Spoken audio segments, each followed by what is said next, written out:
I'm concerned. What are your thoughts about the stigma people put on, for example, not I wouldn't even say respecting, not even understanding like how poisonous Oh, the food is the food sometimes. is for her. Like that right there, when you said that, I was like, it's poison. That's exactly like your body. What it does, it transforms that into toxin for you. Mm-hmm. So your organs have to work harder. I have seen people when they get a reaction like that, like an allergy, they get like blisters, blood blisters, because it's your body is reacting and it's like literally throwing out, trying to throw out the poison that in your system. What are your Yeah. thoughts about that? Of like the stigma of The, not understanding. yeah. The food is like, well, I got impacted by it where now I'm like recovering from certain processes of it, not from gluten, but from a different like from just foods in general. Like something that's been helping is like so there's applications that could help you determine how to buy certain foods. Like the Bobby app. The Bobby app is a great app because it tells you like this chemical is what's going to cause a lot of inflammation in here, and this oil is what's going to cause you to have this, and then this dye is going to cause this. So the Bobby app helps out in that because like back then when you were just getting food, like in my ignorance, it was like when I'm hungry before, I would just get food for food. I'll eat it. I'll just eat anything from it, and I'll eat like a lot of processed food back then. Um, and then I'll have like a whole bunch of stomach problems. So that when it got to a certain point, it's when I had ulcerative proctitis, and that's when the intestines start to inflame, and then they start to just like get really they just get really big. Similar to celiac. Yeah, Yes. yeah. And celiac is a wheat Yeah. Yeah. Like I was debating saying it's similar to celiac, but like I think it's important that people know that like if you're having these symptoms, it might be the wheat, bro. Yeah, And the way they process it. Yeah, it also could be dairy too. Dairy does so much damage. We are not baby cows. yeah. It's a lot of and it's all these chemicals that they're putting in the food. It's just like And a lot the animals. Yeah, your body is not made to handle that amount of like literally they are chemical. If you look at the back of some processed food, it's literally just all chemicals. Hormones. Yeah, that's just going put into it, and it's so hard for like as soon as I started eating better, the inflammation in my gut was starting to go down, and even like doctors, like when you go, at least when I went to the doctors, like they never provided a nutrition plan.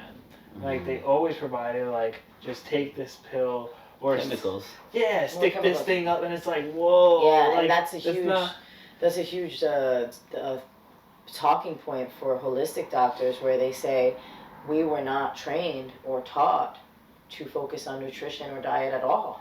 And diet and then I mean we could go further back to the conspiracy of like it used to be. And then the Rothschilds came through and were like, no more.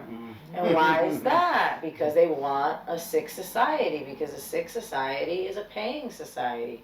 So, I mean, we could go down the rabbit hole. It's definitely, but it's important because our first show was with a nutritionist, Malik. Yes. And we asked him, like, what's the difference between saturated fat and unsaturated? And like, he was very blunt. It's like, it's genetically modified, so it makes your organs work like 3-4 times harder than when you eat something that's organic. Your body recognizes it and it digests quickly, and it actually has nutrients.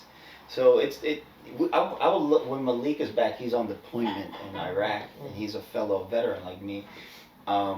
When he comes back, I would love to have you with him because Malik is not only very professional, but he's very conscious about like. He wanted to talk a little bit about allergies, but we were time limited, and there will be a great merge with your experience. Yeah, and then maybe in that one I could talk a little bit more in detail. Like also, what was her name? Autumn. Autumn. Yeah, if we have like another woman on, like, just because I think again it's like my doctor said, everyone's kind of going through it without realizing it, but I think that there's certain things in the body of a woman that is set up in a certain way that the foods, the way they're processed now, trigger damage in us. Yeah, she talks about endometriosis a lot. Yeah, Like, they thought I had that. They thought I had that. They thought I had fiber, chewy, whatever that's called. Like, I went through the ringer, you know, and even knowing that I had the allergy, even when I stopped eating that, then I thought I had interstitial cystitis. I might have interstitial cystitis, but basically, even after cutting out wheat, I then was having a new problem, and I was having stomach pains all the time,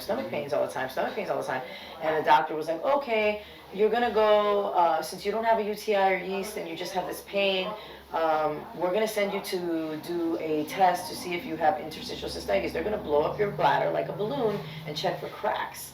And it's a surgery. It's an invasive surgery. And I'm like, wait, what? And so I go for the pre-surgical appointment, and the doctor who's gonna do the pre-surgical appointment's a different doctor. He's like, do you eat dairy? And I'm like, yeah. He's like, cut it out for now before you do the surgery and let me know and come back. And then I didn't have to come back because I cut out the dairy and the pain went away. Like, oh wow. They were gonna have me do this crazy surgery instead of, you know, and like in the end I will say I might still have like a bladder condition like interstitial cystitis from all of the stuff that I ate throughout all my life that I shouldn't have been eating that was causing damage to it. Because that's a side effect of like what I have and going against it and still eating the things that are hurting it. But either way, it just shows you, like, instead of really evaluating what someone's eating first, which could be literally the culprit, people will like send you off to surgery. It seems like it's a lucrative business at the end of the day, because think about it, as a doctor, they send you to school to learn the chemical part of healing and not the natural part of healing. Yeah. And so that has to do with, again, going back to the educational programs we have. It's like, what are, like, big difference to all my psychiatrists out there that are cool as hell.